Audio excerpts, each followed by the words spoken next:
This is your number one. Why do you think this quote, "Na woman dey drive"? Why do you think it is an unspoken rule? Another perspective is that I feel it comes from the place of lack of patience. It's just the societal way that people have already reasoned women to be like already.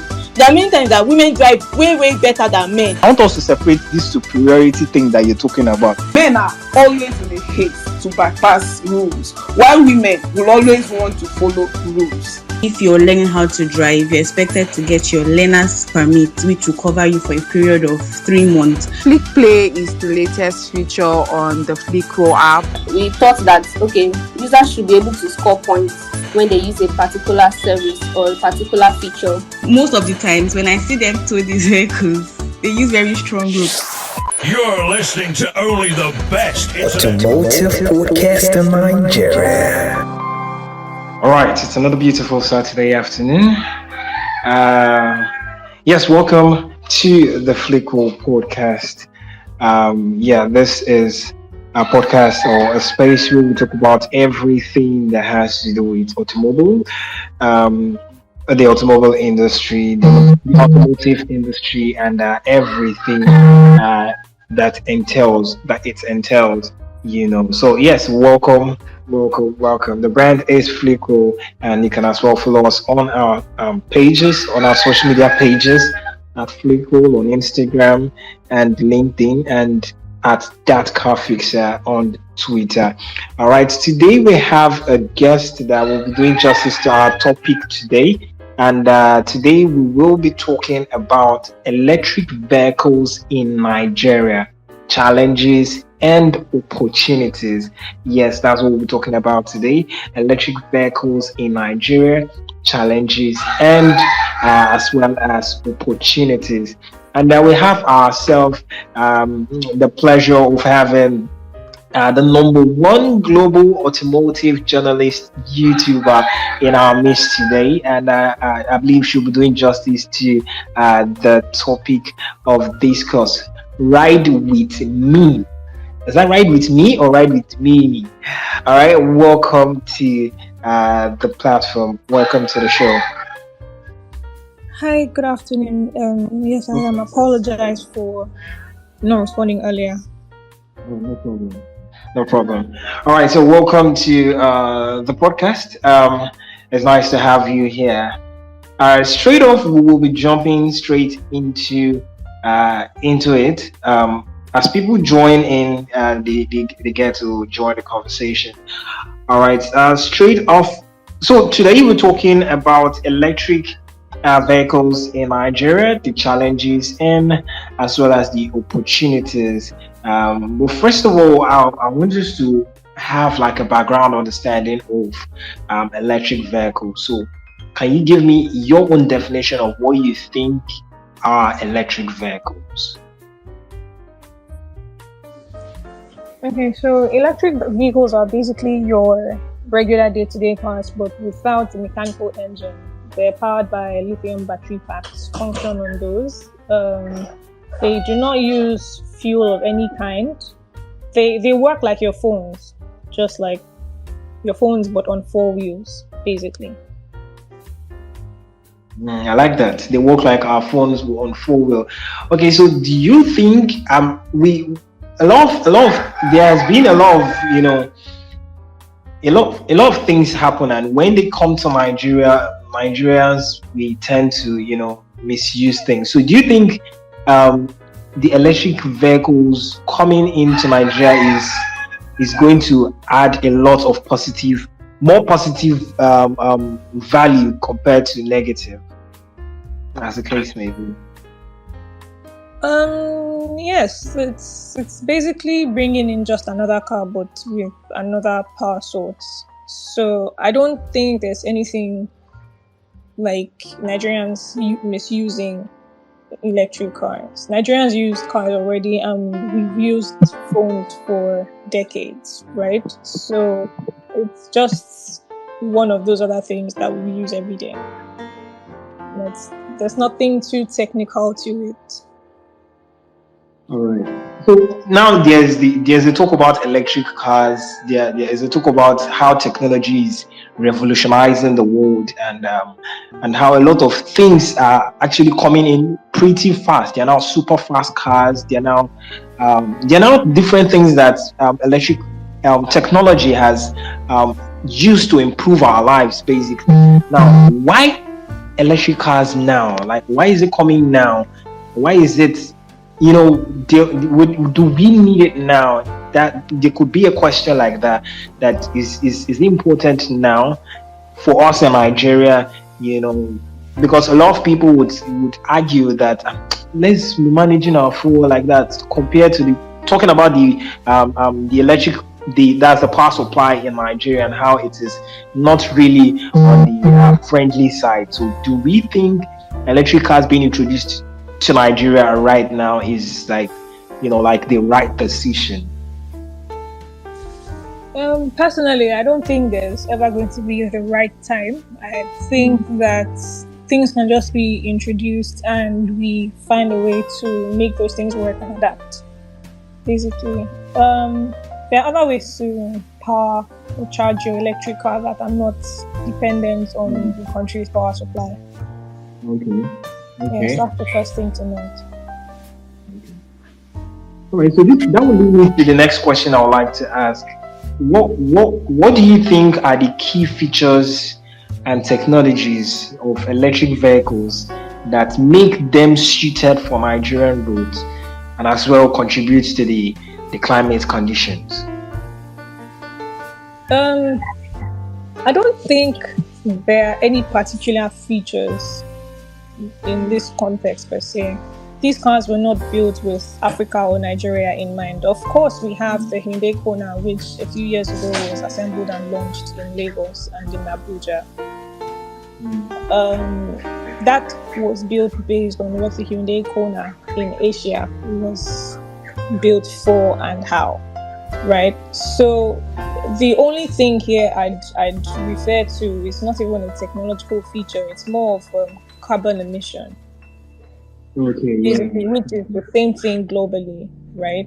So there's no feature that is particularly directed at Nigeria in terms of our road conditions or our climatic conditions.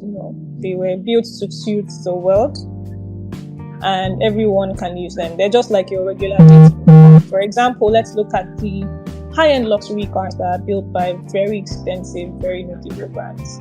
They're not built for Nigerians. They're built for the world. If a Nigerian wants it, the Nigerian can buy it and use it to his own benefit or her own benefit, or however it suits the person. Yeah. Okay. So now, because these electric cars run on electricity, the vehicles emit no exhaust, from its tailpipe, and does not contain any typical liquid, like fuel components or fuel or liquid or all those things. Now, this will lead me to the next question, which is, what do you think can be a feature that highlights, or one feature that highlights electric vehicles that enhance the safety compared to the conventional vehicles? Do you think there are any specific features in electric vehicles compared to the regular petrol or diesel vehicles that particularly highlight safety, not only in Nigeria, but in the global space? I'd say it's the same as your regular cars. Like I said earlier, they are just built with a different heart. Battery packs, right? So there's nothing extra that was added. Just like your phones, they come with batteries. Of course, there are like protective measures taken to prevent these batteries from exploding or imploding. The same applies to electric vehicles, right? But it also doesn't mean that there's any particular safety measure that was taken regarding these cars. They were just built to be cars with their research done, experiments done, tests done, and all of the licenses provided before launch and release. Okay. All right. Now we've talked about the features of the cars. Now let's talk about repairs. All right. Okay. First off, if anyone has a question, please um, type in your questions in the comment section so that when we're done, I would read them out. All right. So if you have questions right now, please start typing them in the comment section. So when we're done, we can read them out. All right. So now let's talk about the repairs of these cars, because I mean it's good to have new technology being introduced, but how visible is it over time? So cars are things that people use every day. Obviously, they are bound to get spoiled or they're bound to break down and stuff like that. Now, when the introduction of these electrical vehicles come into place, especially in Nigeria, around the world and in Nigeria, are we going to be needing different kind of mechanical experts to fix these cars, or the regular mechanics can do that? Now that's one. Another question to back up that is, if you have like a damage with the cars, are there going to be readily available parts, spare parts for all these electrical cars, spare parts for them in Nigeria, or are they going to be readily available around the world? All these things is what I'm asking. So yeah, those two questions in one. Okay, so regarding the maintenance, the only difference between Teslas or electric cars basically and ICE cars, internal combustion engines, are the hearts, right? So the fact that there's no engine in a Tesla doesn't mean that there's nothing to fix in a Tesla. Of course, there are other things to fix apart from your engine in your car. For example, you have to change your wind washer fluid, you have to change your brake fluid, and all of that stuff, right? So servicing an electric car is basically the same thing as servicing your car, with the exception of changing the engine oil, right? So you still need to change your brake pads and do all of that stuff. It's something that your regular or a good mechanic can do regardless, but there needs to be emphasis on the good mechanic, right? It's not just someone who wakes up and decides, I can hold a spanner and I can fix a car. It's basically the same thing as taking care of your internal combustion engine. You don't just give your car to any roadside mechanic because you see that he is a roadside mechanic. There are exceptions to this, though. There are a few cars that are pretty easy to fix just by looking at them. However, Teslas are pretty easy to maintain. The battery packs have a lifespan of about 10 years, or so the companies say. Most of these batteries are actually just gotten from battery manufacturers in Ukraine.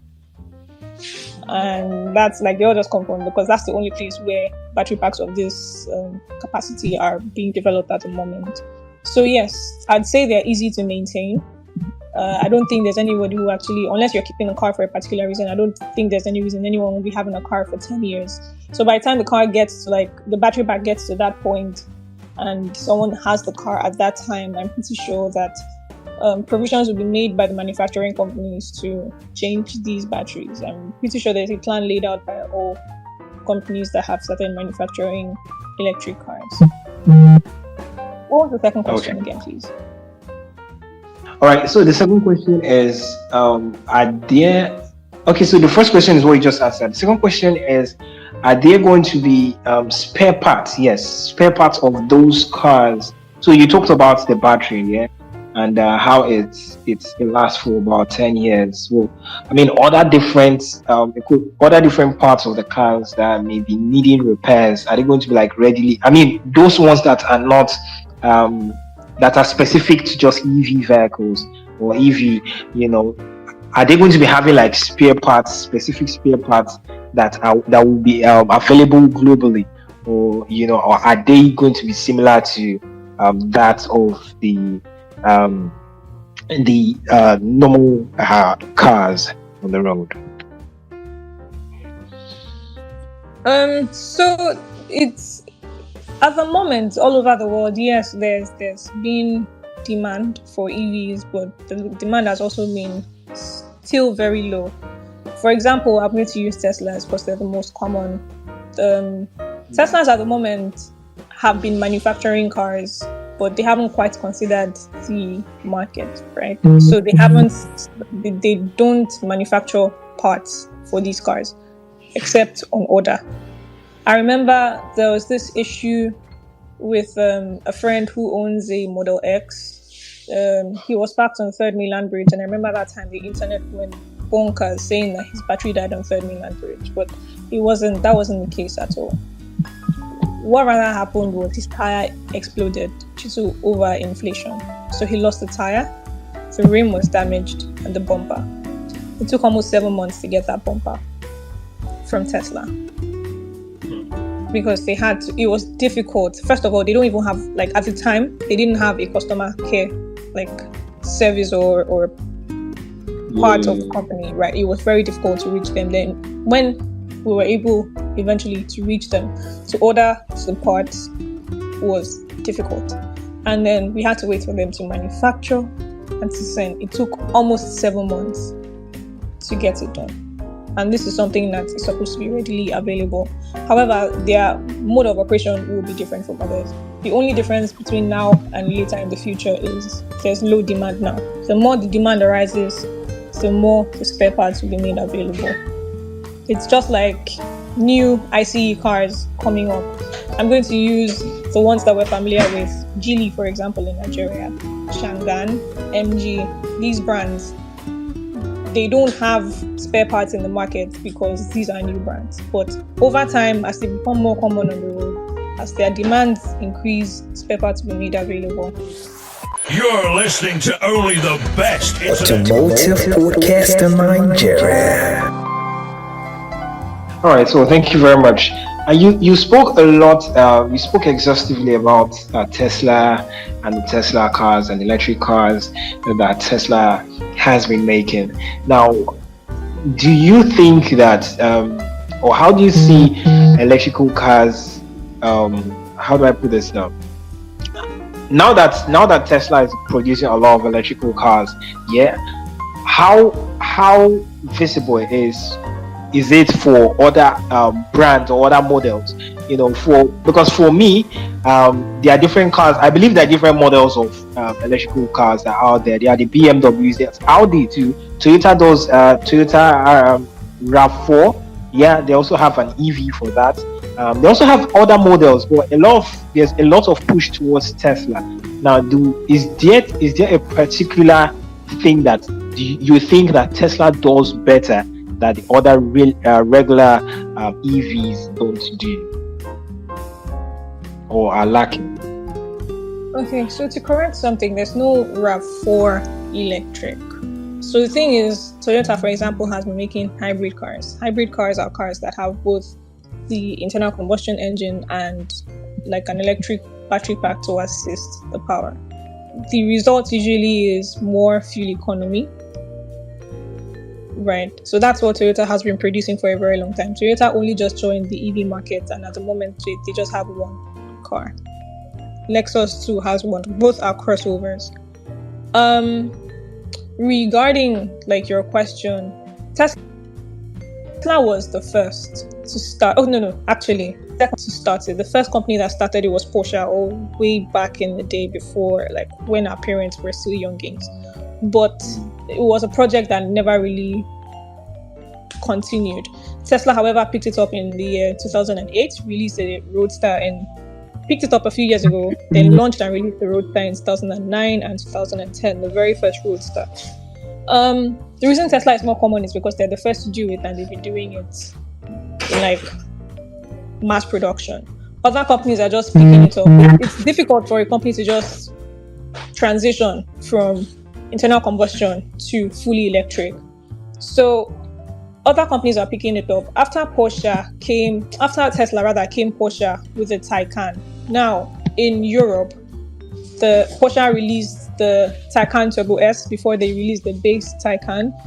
Now people, that car sold out pretty fast, and people who bought that car bought it with the notion that the Turbo S is the fastest, because usually, depending on the model lineup, the GTS or the Turbo S is the fastest, the most powerful. So people bought that with that notion, right? And they were the first European company to start it before Mercedes released the EQS, which also did pretty well. and then they released the EQE and the EQC. Then BMWs decided, okay, our audience will want the regular cars, but instead of having engines, they might want battery packs. So let's make the BMW 4 Series and the BMW i4. 4 Series with internal combustion engine, i4. So basically, these guys are just coming into the market. It's going to take them time for them to settle, right? But the way I like to describe Tesla, I like to call Tesla the Toyotas of the electric vehicle market, right? They produce cars, not exactly the best build. I mean, their build quality is decent. Some parts might not be laid properly. If you've been close to a Tesla, if you look at them pretty well, you would not exactly be satisfied, especially at the price that you're buying the cars at. But they offer a lot of technology that you would be excited about, quite all right. So it's not like Tesla is doing anything extraordinary. No, they had time. Tesla was not a company that was building ICE cars. They had time to research and make perfect what they wanted to do. Other companies that have been doing this or that are doing this are companies that used to build ICE cars. For example, Polestar.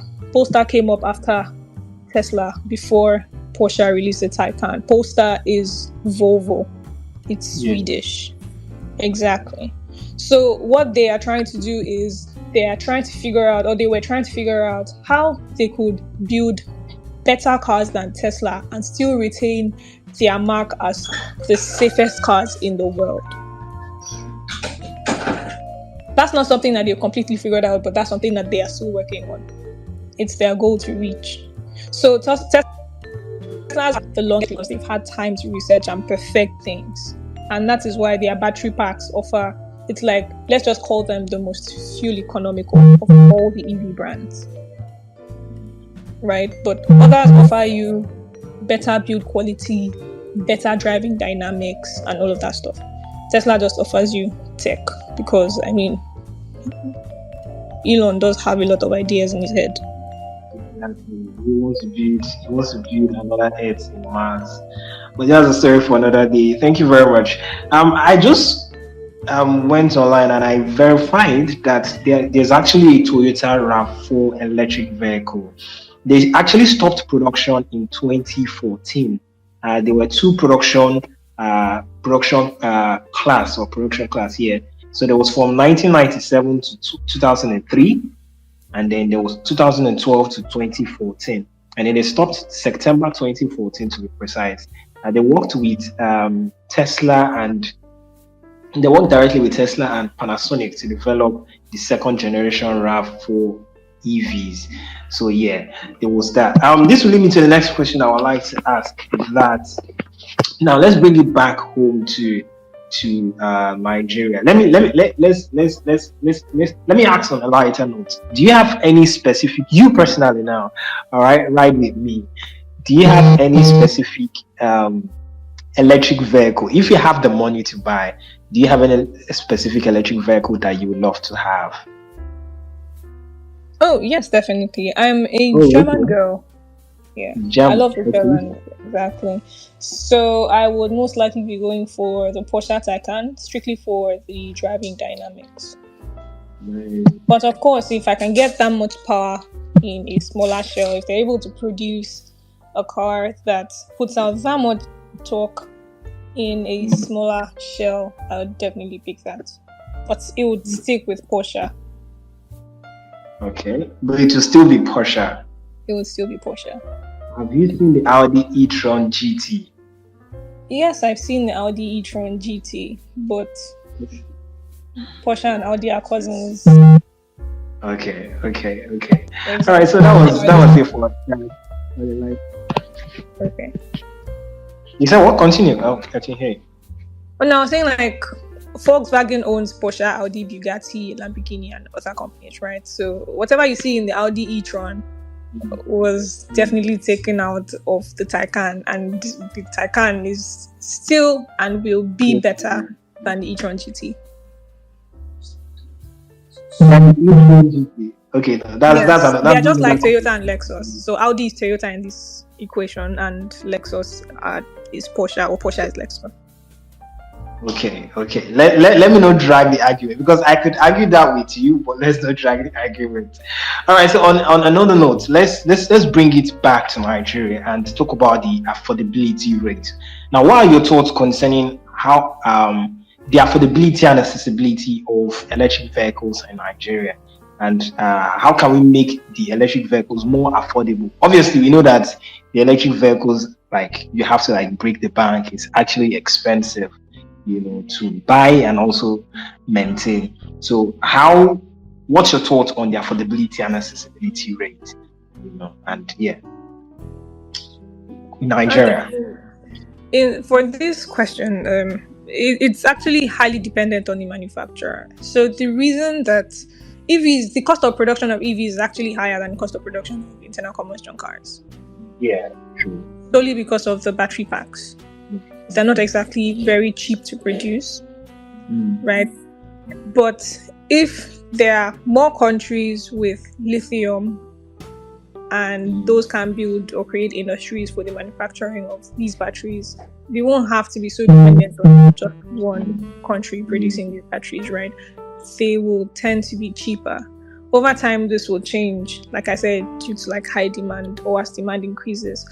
Another factor is based on the Nigerian Customs Service, right? They have their own mode of operation and how they value cars, which currently is at an all-time high, selling by the fact that they're using the current dollar to naira exchange rate being at 770 naira. So yes, that also adds to the price of cars coming into the country, which makes the cars like more expensive than they are. Another thing is there are actually less expensive ones. It doesn't have to be Tesla. I think the cheapest Tesla is the Model 3. Manufacturer's price is around $30,000 to $45,000. I'm not quite sure, but around that range, or within that range.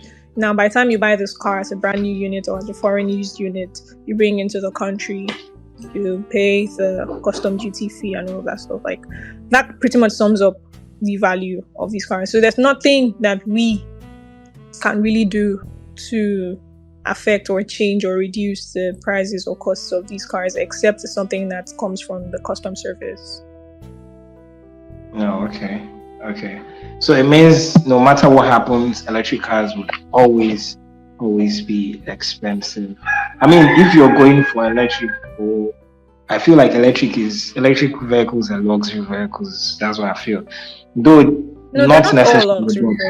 Yeah, I understand that. Not necessarily luxury vehicles, but I mean, when you're talking about the financial implications, that you're going to definitely, spend a lot, to actually purchase them. So I want to ask, talking about the Nigeria, you've talked about the Nigerian customs service and all of those things. Now, what policies or incentives do you think would be most effective to encourage the uptake of electric vehicles in Nigeria, and the adoption of electric vehicles in Nigeria? Now, I'm not just talking about electric cars. I'm talking about vehicles in general. There was a time in the news that so Sterling Bank just launched Call, right? And then this is supposed to be like a power station, not a power station per se, but an electric station, where you could go to charge your electric vehicles. And then there's also the introduction by the Lagos state government, there's also the introduction of electric buses that would actually somewhat be replacing or be working hand in hand with the BRTs. So how do you think, or what policies do you think should be in place to actually or what policies and incentives do you think should be in place to make it more effective for we as individuals or people, to be able to be more accustomed to the electric vehicles in Nigeria? To begin with, before I answer the question proper, I need to add that Nigerians buy a lot of used cars. So, I mean, these Teslas or these EVs are very new. So we're talking between 2015, 2014 till 2023, 2024. So these cars will tend to still be expensive. and like there are not a lot of foreign used units in the auction market of these cars yet. So eventually, when we get those, or when those come out, Nigerians will be able to get these cars at a cheaper rate. However, before Sterling Bank launched Core and before the launch of the Lagos State electric buses for mass transit, there was a company already doing stuff like that in Lagos. They're called Smiles Autos. They have been maintaining and installing electric vehicles right from the time of the person who brought in the first Tesla into Nigeria. Right? So, incentives that would make Nigerians buy these cars, maybe when the cars are less expensive, the custom service review their rates to get, and then provisions of, let's even start from education. So the first thing to note as an average Nigerian is that you don't necessarily need to wait for the government to provide certain amenities for you. You can buy your Tesla and own your Tesla if you want a Tesla or an electric vehicle in your home and be able to charge it in your home without waiting for charging stations. But yes, when charging stations are presented, more people will be able to, or will be encouraged to buy these cars, right? Now, charging in your home already screams a lot of electricity bills, especially with the current tariff. Like I said, you don't necessarily need to wait for power distribution companies and pay that mind-boggling lot of money, right? You can invest in solar panels, inverter battery, right? Run these and you've gotten power to charge your car. So basically, it's like an investment. Some people already power their homes with solar panels and inverter batteries, right? So you can do this, buy enough to charge your car. And that's basically all you'll be spending on. You won't need to be paying any extra bills to charge your car, which is very sustainable. So yes, it might seem scary. The price to do it might seem a bit disturbing, but it's a one-time thing. The moment you've done it, it's done. You have it, it's in your house. You can charge your car overnight. And spending the time, these charging stations are being provided by maybe private companies or the government. But that would be the major incentive to get people to invest more in electric vehicles.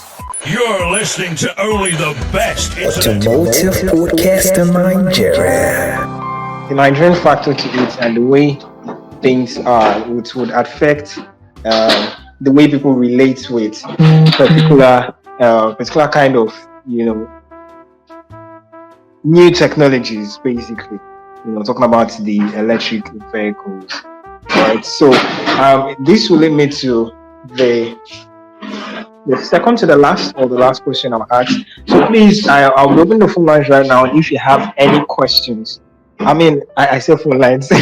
I'll be opening the floor now to everyone that has questions. So drop your questions on the comment section so that I would be able to read it. I'll be able to read it and get back to you. So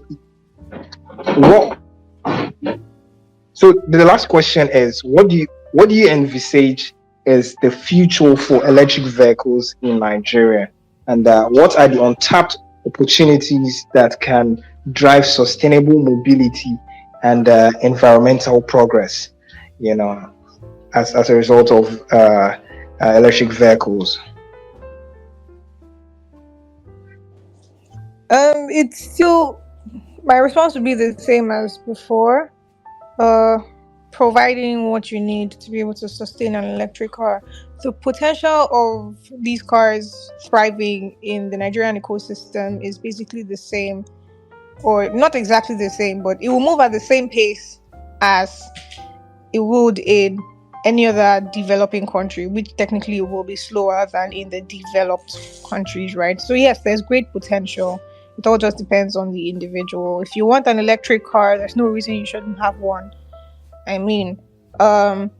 People would consider factors like traffic in Lagos, for example, the cars dying in traffic. Of course, there's that. In the meantime, pending the time that we get these charging stations on the road or on the roads, you can't really take these cars to really far places or very traffic dense places. But pending the time those are available, I mean, you can buy your car, own it, and drive it within like distances that are similar to, or ranges that are similar to the range that the car offers. So yeah, basically, great potential.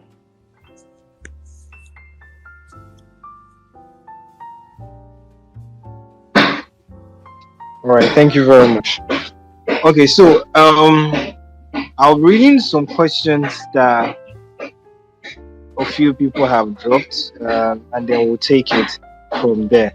Now, the first question is: do you think there's a market for second electric vehicles anytime soon? This question is from Steve. I'm concerning the fact that a great percentage of cars on Nigerian roads are second-hand. Okay, so he's talking about second-hand vehicles. So do you think there's a market for second-hand electric vehicles anytime soon?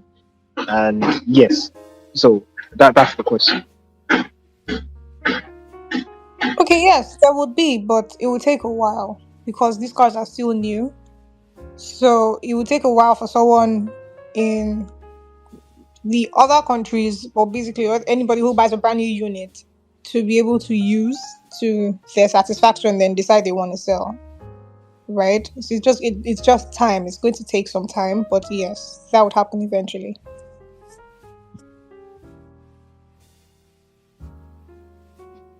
All right, so it means that if that happens, the prices of those particular vehicles would obviously not be as compared to a brand new one, right?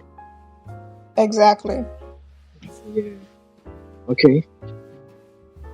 Okay. So another question.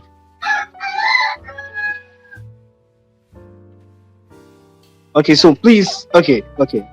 I thought that was a question. Someone said Tesla was not the first to produce electric cars.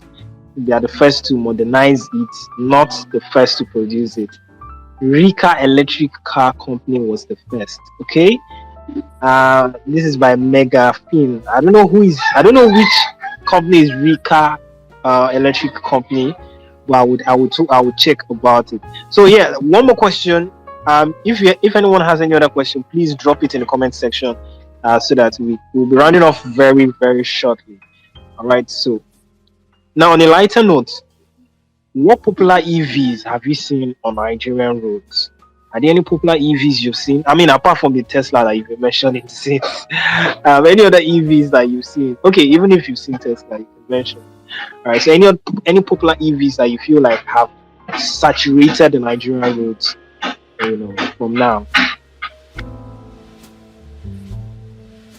Okay, so yes, apart from Teslas, there are a few companies or people. For example, there's a company in, I don't know, I think Kaduna or Abuja. They make electric powered tricycles. Then there's Jet mobile company or motor company. They produce buses that look exactly like the Mercedes Sprinter, and they produce EV buses. So those buses that God is Good Motors use, as basically those are Jet Mobile. They're called the Jet Mover. So there's Jet Mover, and then there's the Jet Mover EV. They've had that available for about a year or two, and they've just brought in another one. No one is supposed to know this yet, but there's another one they're going to launch soon. So yes, there's also that. Of course, these other ones I'm going to be mentioning are not exactly, saturated. There's been an EQS in Lagos for a while, for like a year or two. Cars barely. In fact, the last time the car was outside was when the car came into the country. There is also a Honda full electric crossover in Abuja, and there's the Toyota all electric crossover in Lagos at the moment. So yes, there's quite a number of them already in Lagos, but as usual in every part of the world, Tesla just dominates with the numbers.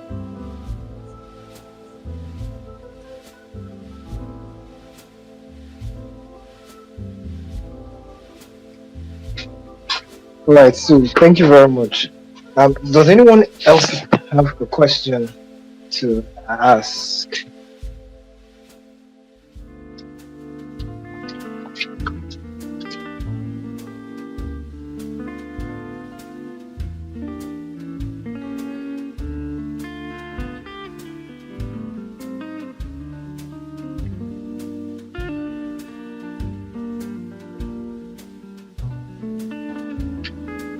All right, so it seems we don't have any other questions.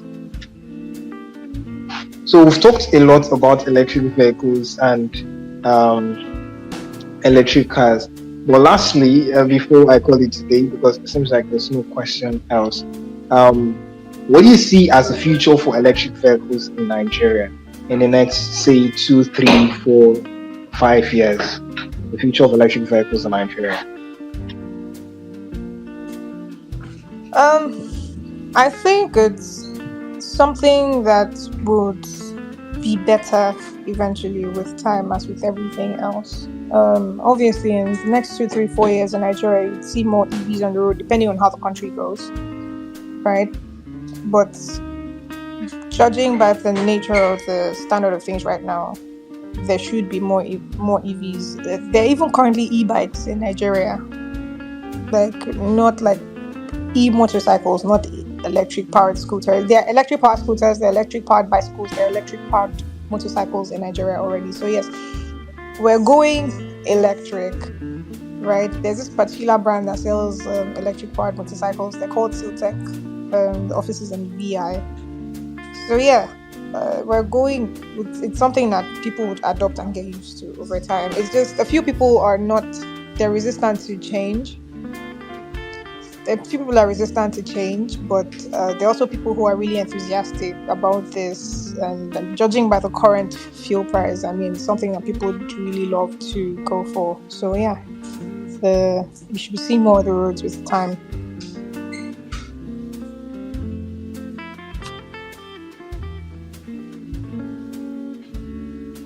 All right, thank you very much. Thank you so much. Right with me. Sorry, on a lighter note, when you say right with me, that's miracle, yeah? Just wanted to. No, not miracle. Mary. Oh, Mary. Yes. Okay. Right. I appreciate it. Thank you so much for joining us on the conversation today.